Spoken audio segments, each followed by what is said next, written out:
Good morning, everybody. Welcome to Pediatric Grand Rounds. Thanks for being here. Most of the people who are here right now are joining us from WebEx, so thank you so much for being there. Just a reminder to you who are on WebEx, make sure your camera is off. If you want it off, make sure to stay muted. And more importantly, if you have questions or comments for our speaker at any time, enter them into the chat and I will ask them at the end of the presentation. You'll also be getting an evaluation from us, so please make sure to fill that out. And just a disclosure statement from the Planning Committee for Grand Rounds, we have no relevant financial relationships to disclose.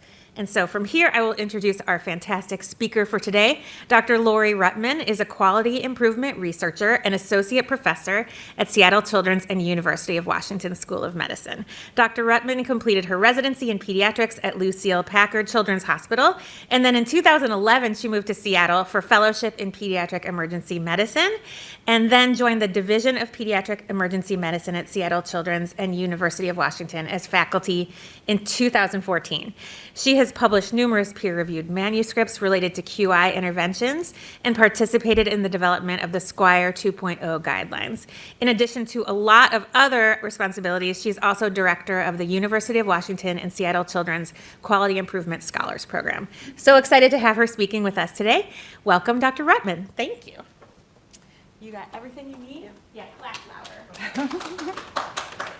Everyone's online today, so. Thank you for the introduction, Suzanne, and for the opportunity to present today. As mentioned, I'm Lori Ruttman, a pediatric emergency medicine physician here at Seattle Children's, where I also direct our system-wide Quality Improvement Scholars Program. I'm really excited to discuss a topic that I'm quite passionate about today, scholarly quality improvement. I have no financial disclosures or conflicts of interest. The objectives for the next 45 minutes or so are as follows. We'll review the role of quality improvement in pediatric healthcare. I'll discuss an approach for applying rigorous QI methods to a current project. And finally, I'll describe frameworks for scholarly publication and advanced training to support an academic career in quality improvement. I like this definition of QI from the Hastings Center and thought that I'd share it here at the start of my talk so that we have a shared mental model of what QI means in the context of medicine. That is, QI includes systematic, data-guided activities designed to bring about immediate positive changes in the delivery of healthcare. We know there's a long history of innovation to improve outcomes in medicine. For example, Joseph Lister combined germ theory with carefully defined standard practices to introduce the principles of antisepsis to surgery. And Florence Nightingale used data to drive organizational improvement to reduce mortality during the Crimean War and created the first performance measures of hospitals in 1859. The origins of quality improvement in healthcare in the 20th century trace back to industry. I'll highlight a few key figures here, as their work really provides the foundation for many of the approaches that we'll discuss today. First, Walter Shewhart was a physicist, engineer, and statistician who worked at Bell Telephone Labs in the 1920s. He was interested in improving the efficiency of telephone communication systems, and is perhaps best known for his theories of variation. He was the first to distinguish attributable or special cause variation, which is an infrequent or non-random event that can be eliminated from processes to improve reliability, from common cause variation, which is basically the statistical noise or natural variation in a process. The statistical process control, or SPC charts, widely used today in quality improvement projects, were developed by Shewhart. We'll take a deeper dive into SPC a little later in my talk. Shewhart influenced Joseph Juran, who worked at the Western Electric Hawthorne plant, and emphasized the need for standardization to improve processes. Standardization is an important concept in that it's very difficult to improve or change a process if people are all doing it differently. Once a process is standardized and there's less variation, it's easier to change. Juran built on work by the 19th century Italian economist Vilfredo Pareto.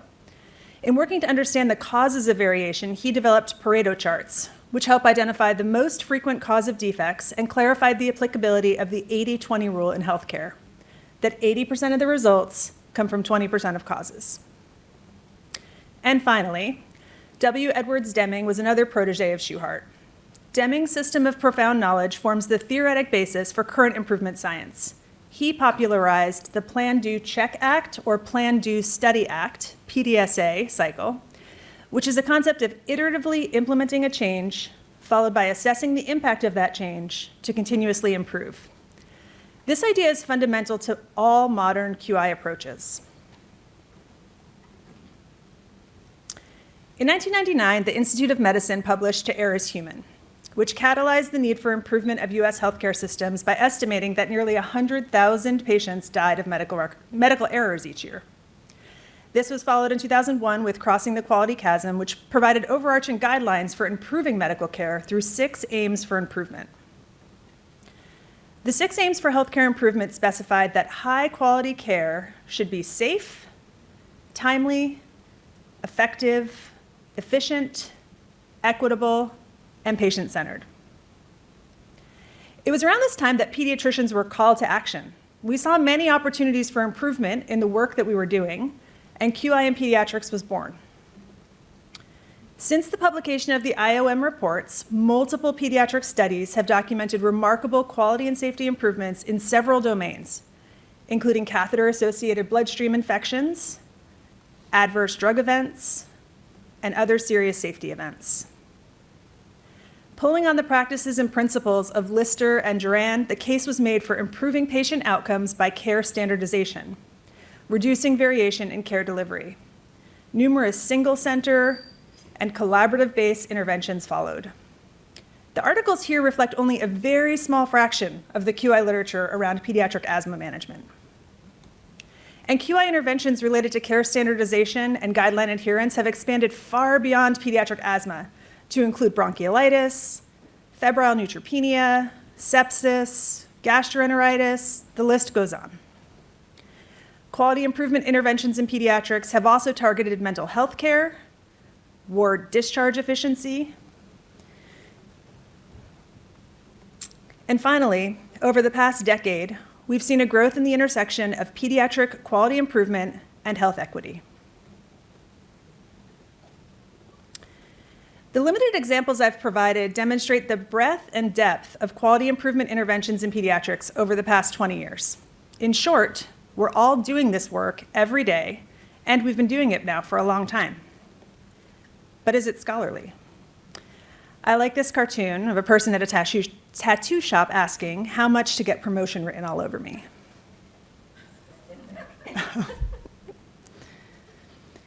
In a 2014 systematic review, investigators identified 8,645 original research studies that used quality improvement methods in a healthcare context.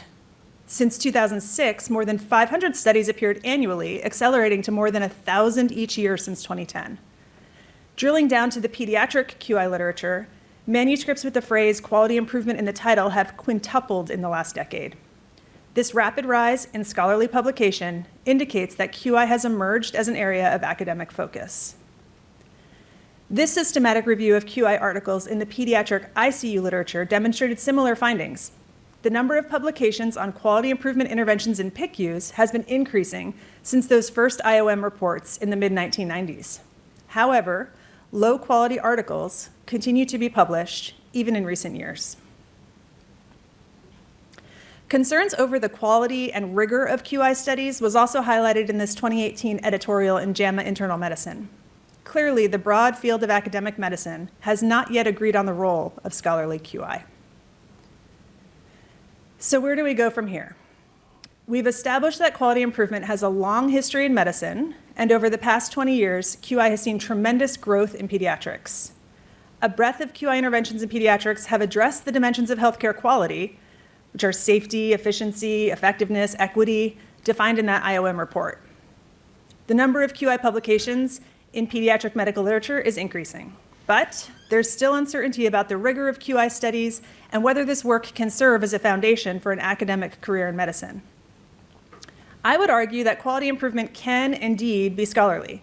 An academic career can be built in quality improvement, but to publish high-quality studies of QI interventions, the design and implementation of those interventions must be rigorous. This 2022 publication in Hospital Pediatrics provides a framework for individuals conducting scholarly quality improvement. We'll use this framework to take a closer look at how to do QI with rigor and adherence to improvement science principles. Again, For QI to be scholarly, to build an academic career in this field, the work itself must be rigorous. The author's first point, plan to publish from the beginning. Why is publishing QI important? We all know there are so many opportunities for improvement in healthcare. We see this every day in our work. There are inefficiencies, safety issues, inequities in care delivery. So improving care quickly and broadly really does feel like an imperative and part of our jobs. Healthcare providers do this work every day to improve care. The problem is that still, even with all the increases in publication, the majority of improvements are not shared in the literature, which leads to missed opportunities to learn, repeating of the same mistakes, and importantly, too little academic credit for people doing the work, for the improvers. The Standards for Quality Improvement Reporting Excellence, or SQUIRE guidelines, provide an explicit framework for sharing the knowledge acquired by examining QI efforts closely, carefully, and in detail. SQUIRE was originally published in 2008 to increase the completeness, precision, and accuracy of published reports of QI projects. An early evaluation of the impact and the use of the SQUIRE guidelines showed that they were really helpful for planning QI interventions, but they were perceived as really complicated and unclear when people came to write up their QI manuscripts. So the authors revised the guidelines with input from an international advisory group and through extensive pilot testing. The results of the process were used to update the guidelines, which were published in 2015 as SQUIRE 2.0. This is the version that's still in use today. Before we move on, I want to comment on the role of the IRB in QI publication. How institutional review boards oversee QI is highly institution dependent. Even within our own healthcare system, the way the Seattle Children's IRB handles quality improvement varies greatly from the way the University of Washington or the Fred Hutch IRB will view a QI study. There's truly no Supreme Court of IRBs. What's important if you think you're going to start to publish in the realm of quality improvement is to understand how your institution thinks about QI in the context of research. And it's much easier to figure this out up front rather than after the work is complete. So here at Seattle Children's, I always recommend if you think you're going to embark on a QI study and you want to try to make this work academic and get it published, have a consultation with the IRB early in your project. Other key points from the Carroll article are summarized here. I'd like to briefly highlight each one, as again, the most effective way to turn individual QI projects into scholarship is to do them with rigor and attention to the methods. Choose a QI framework. A widely used framework is the Model for Improvement, which centers around three main questions. What are we trying to accomplish? How will we know that the change is an improvement? And what changes can we make that will result in an improvement? This model for improvement is actually useful for both process and product improvement. It's applicable to all types of organizations, facilitates the use of teamwork, provides a framework for the use of statistical tools, and we'll talk a little bit more about that in a few slides, encourages planning to be based on theory, emphasizes the iterative learning process or those PDSA cycles that we'll talk more about, and empowers people in the organization to take action. The next point is twofold. Carroll suggests that we set aims and identify targets for interventions. First, we'll discuss aims. In QI, people will often refer to their global or overarching aim and then their SMART aim. A SMART aim is specific, measurable, achievable, relevant, and timely. When that aim gets written into an aim statement in a manuscript, it's really important because it provides leadership and understanding of your purpose. It will help with team selection. It'll reduce variation from your original purpose, define the magnitude of your expected improvement, and set a timeline for when you expect your work to be done. The second part relates to setting targets for interventions. And here I'd like to talk about key driver diagrams. So key driver diagrams are often generated at this step in a QI project and can certainly be reported in QI articles as a figure.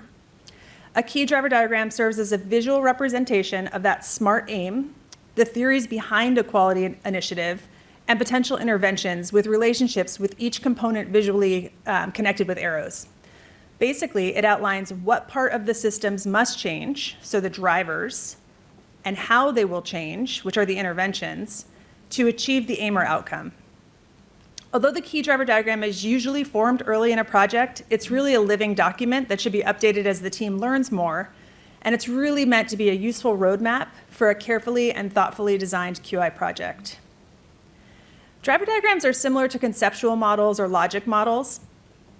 They clarify a theory and inform a strategy for achieving outcomes, ensure everybody's on the same page, importantly, provide a framework for measurement, which informs evaluation. And this is probably one of the key purposes of a driver diagram. They allow for comparison of projects across organizations and researchers.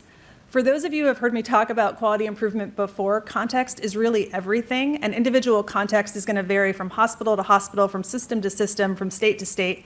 So if you have a key driver diagram that outlines all the drivers of your own system, if someone else is trying to read your article and apply that same intervention in their shop, they'll understand if the context is relevant. Define measures. So measurement plays a key role in improvement efforts, and the purpose is really for learning and iteration, not for judgment or comparison. QI measures are commonly defined as outcome, process, or balancing measures. I like to think of outcome measures as something that the patient feels directly, something like their length of stay in minutes or their cost in dollars, whereas a process measure is really a marker of how the system is functioning.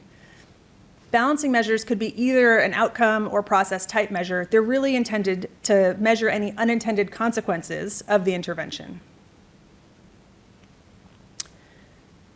The next point was to test changes with PDSA cycles. Why is testing important? There are several reasons. First, by doing changes iteratively and having multiple PDSA cycles after you implement a change, it increases the degree of belief that your changes are actually going to lead to improvement. It also helps decide which changes will lead to improvement, evaluate how much improvement to expect. So you might do an early PDSA cycle to help set that SMART aim when you're trying to decide how much am I going to improve by. Early PDSA cycles might help you understand. It helps adapt proposed changes to the actual environment, evaluate cost implications and side effects, and finally allows people to experience changes prior to implementation. This ramp shows that when PDSA cycles are repeated over time, each cycle is refined based on data feedback, which leads to all of our hunches and good ideas transforming into changes that might result in improvement. I've presented each of these concepts as isolated ideas, but I want to emphasize that these tools are intended to be used concurrently. A driver diagram is most useful when it depicts a theory that can be tested empirically, and the model for improvement and PDSA cycles provide the mechanism for testing, learning from, and revising predictions laid out in the driver diagram. The final point I'll emphasize regarding well-designed QI projects with scholarly potential is to track data over time. This might be on a simple run chart or on a more advanced SPC, statistical process control chart, but well-designed QI studies should not include simple pre-post analyses. Let's assume that this project aimed to reduce wait time from a baseline of 8 hours. The before and after analysis shows an improvement from 8 to 3 hours after some interventions, and the team is thrilled because their p-value is statistically significant. I think we can all agree that this is what we assumed their data would look like if we displayed it over time. The problem, however, is that QI is messy. As I already mentioned, context is really important and interventions are always iterative. So changes happen over time, and the nuance of QI work is lost in a simple pre-post analysis. This figure illustrates it well. The same pre-post data looks very different when it's displayed over time. For example, the system might have been unchanged. There may have been a temporal trend before the intervention. There might have been some initial improvement that was not sustained. The improvement might have occurred due to something other than the intervention, or the pre-data might have been skewed due to an outlier or data error. The charts I just showed were simple run charts. Anybody can make these with a piece of graph paper or a simple Excel table. For more statistical rigor, many QI projects use statistical process control or SPC charts, those charts that Schuhart kind of made famous and I mentioned earlier in the talk. An SPC chart is a statistical tool that's used to distinguish between variation in a measure due to common versus special causes. It includes a center line and an upper and lower limit called the 3 sigma limits, which vary based on subgroup size. And each chart has its own formula with the most appropriate statistics for that formula. I could talk for hours about SPC charts and all the rules and all the formulas, but that's not the purpose of today. If you find this really interesting, please email me. I do want to share one additional example from our own emergency department, which I think illustrates the importance of measure selection and data analysis over time. The problem that we were trying to address with this project was prolonged ED length of stay for our moderate to severe asthmatics who were ultimately admitted to the hospital.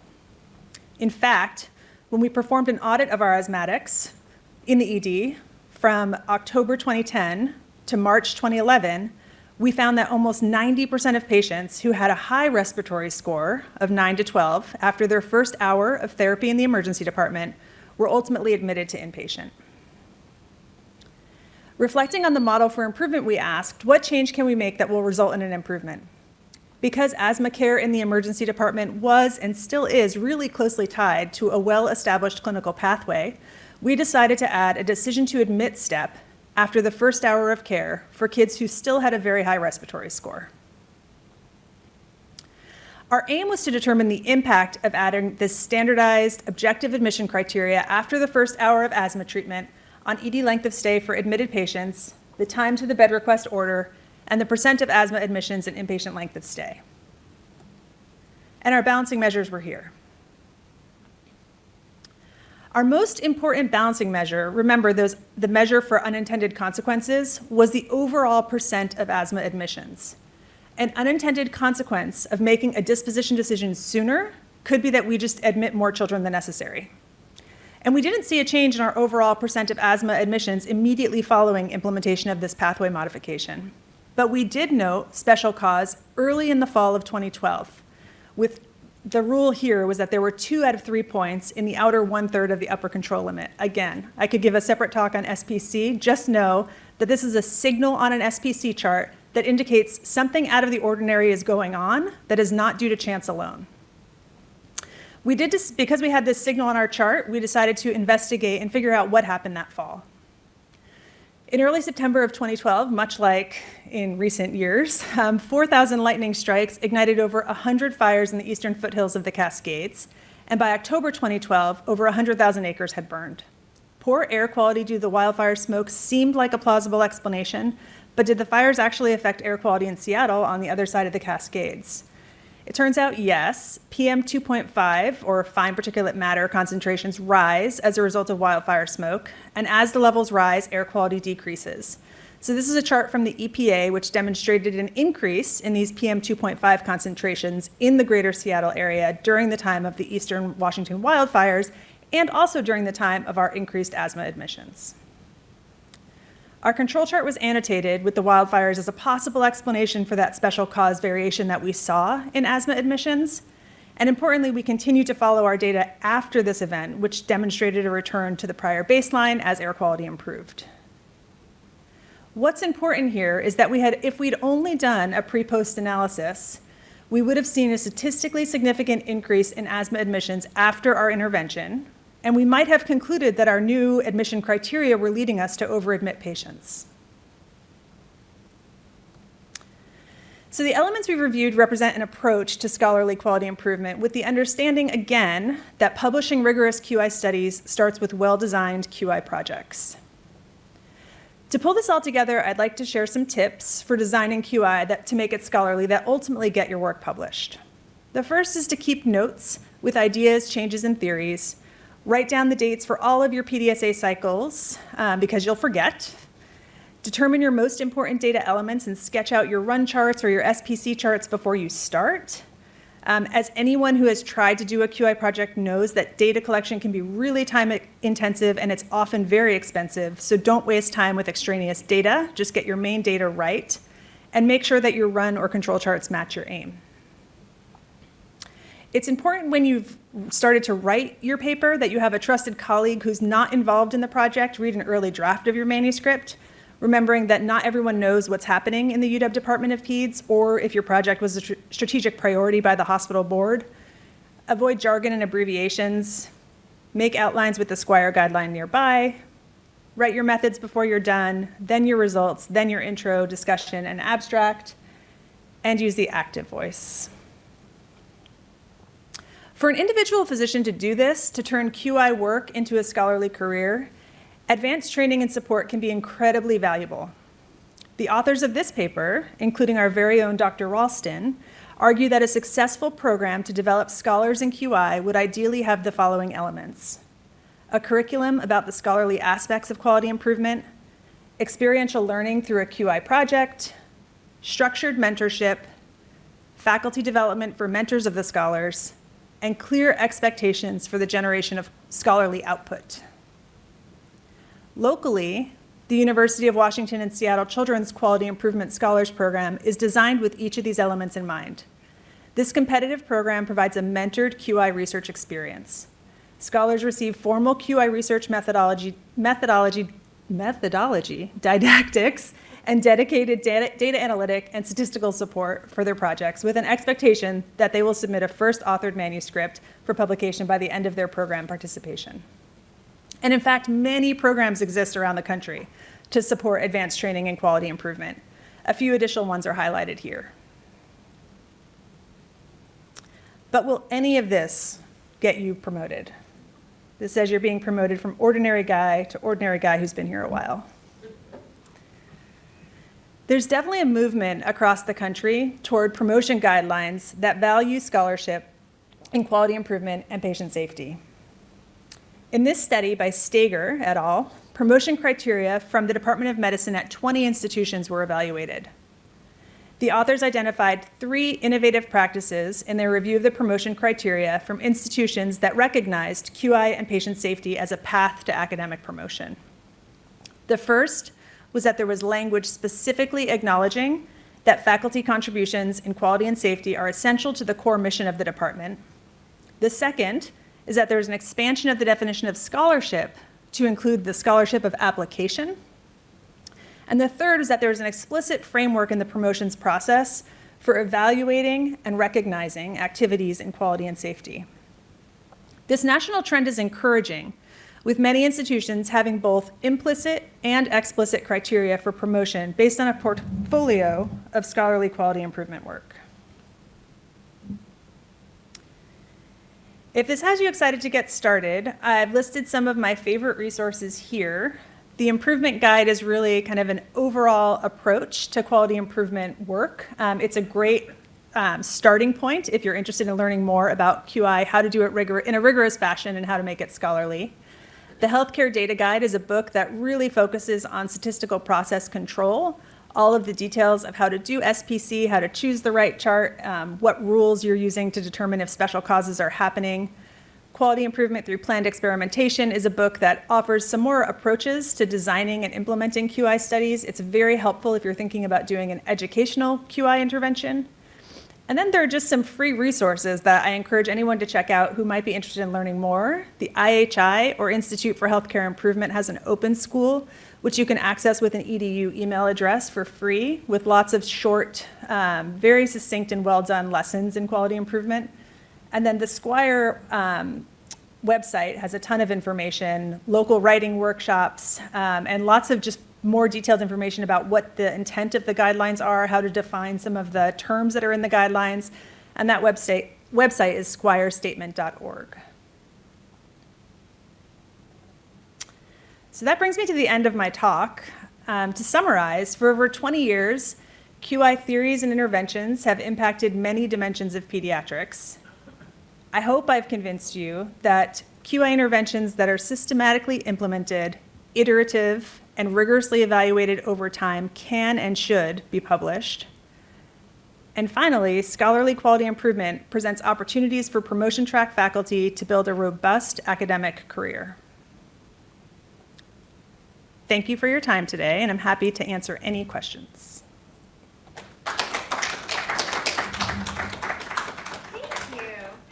Thank you so much. For those of you who are on WebEx, you can feel free to type your question in the chat, and I will keep an eye on the chat and ask your question. And for those of you in the room, if you'd like an opportunity to ask a question, everyone's in the back. I can bring you a microphone. Did you want to ask a question? Okay.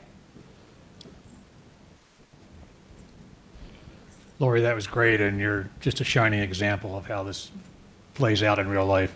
I had a couple, just a comment and a question. The comment was, did the AAP MOC inclusion for QI help people sort of realize how important this is, and it helps us keep our license or our, board certification? Has that been helpful?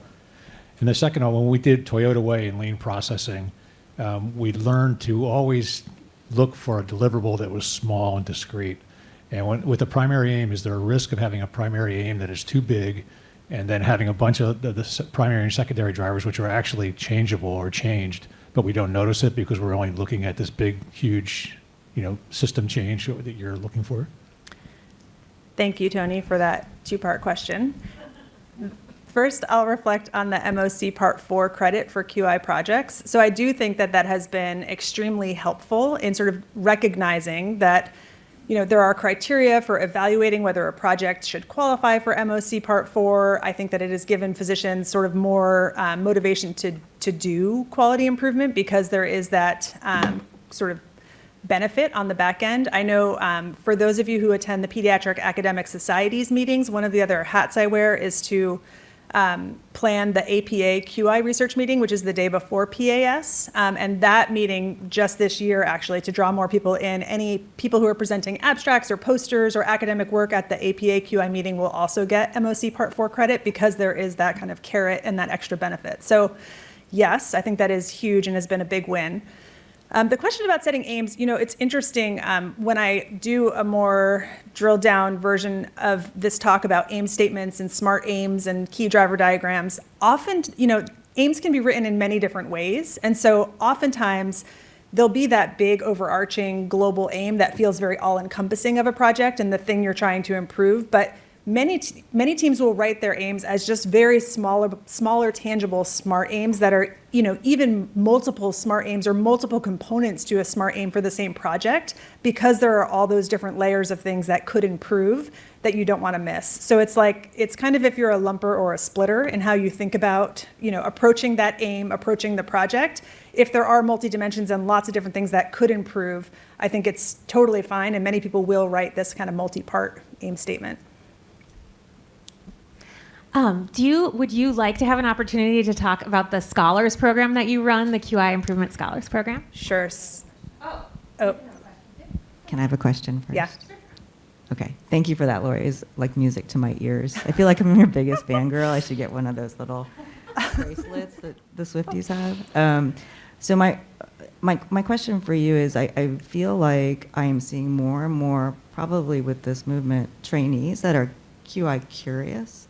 And they've got a lot of energy, a lot of enthusiasm. They want to get started. Perhaps the idea of publication might just feel a little daunting to them. And you just mentioned, that was part of my question about the PAS. Are there platforms where they could maybe aim for presenting abstracts or something just to show their work, just to give them maybe a little bit more easy to reach goal for this sort of QI output? Yes, thank you for that question about kind of fellows or people who are just getting started and places to present. So definitely most academic meetings now, national meetings, have a QI subsection and accept QI related projects. So quality improvement projects are great as research projects for fellows and trainees because they are usually achievable in a short time course, right? This is not like a multi-year big study that's going to take forever to enroll enough patients. These are usually very kind of quick turnover, short-term projects that fellows and trainees can do in their research months when they have a busy clinical schedule outside of their dedicated research time. The places to present, the APA QI meeting before PAS is a great one, but that means traveling to places like Toronto this year, right? They're not always nearby. There are local opportunities for presentation. So when I was a fellow, I remember presenting at the Fellow Research Day here, and QI projects are happily accepted to that local meeting. There are also many local kind of QI-related, subspecialty-related conferences. So for example, in emergency medicine, we have like our local ACEP meeting and things like that. They will accept QI, related kind of posters and presentations. We have a couple of local quality improvement sepsis-related meetings that accept QI posters. So with the right kind of, depending on what the project entails, there are definitely local places that will allow people to present their work. The AAP also has its own kind of QI subsection. So if someone's attending the AAP NCE in October, that's another place where fellows can present. I will kind of now jump onto Suzanne's question about QI scholars. So Karen knows QI Scholars well because she serves as one of our mentors. So the QI Scholars program is a year-long competitive training program here at Seattle Children's. It's jointly supported by the Department of Pediatrics and the hospital, Center for Patient Safety and Quality. The program started out as really a training program designed for junior and mid-level faculty who wanted to make an academic career in quality improvement. And we've since expanded it, beyond the Department of Pediatrics. We still have our faculty from the Department of Pediatrics join the program. We've expanded it to include nursing leaders, some quality leaders from the hospital. This next cohort for the first time is going to have some APPs in the program who are also doing a lot of frontline QI work and want credit for the work that they're doing in an academic kind of way. So I'm biased because I direct the program, but it's a great opportunity to really get that advanced methodological training, get the skills that are needed to publish QI work, get some direct mentorship from people who have done this before and have experience, and also get some data and statistical support. So highly encourage anyone who might be interested to reach out to me and or to apply. We just accepted our new cycle of scholars who will start next month, but the application cycle for next year will open in the spring. And so highly, highly recommend you reach out if you're interested.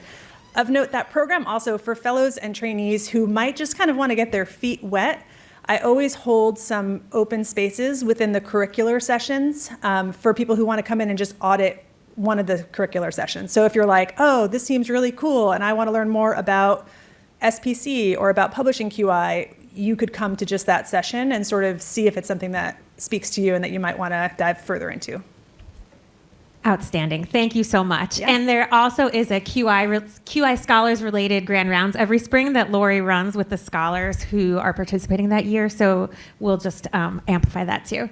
And then from Dr. Coker in the chat, the regional APA meeting is a great opportunity for trainees to present too. So it seems like there's really a lot of opportunity here. There are a lot of opportunities, yes. And again, I'm always happy to be a resource. So we're building a website for the hospital that will have kind of a lot of resources for people who are doing and want to turn their QI work into scholarship. But in the meantime, anyone can feel free to email me with questions. Thank you so much for being here, and for all the rest of you who attended. We really, really appreciate all the work you're doing in this area. It's so cool for me to hear. So thank you for being here. We'll give you a big round of applause, and we'll see everybody next week. Thanks for the invitation.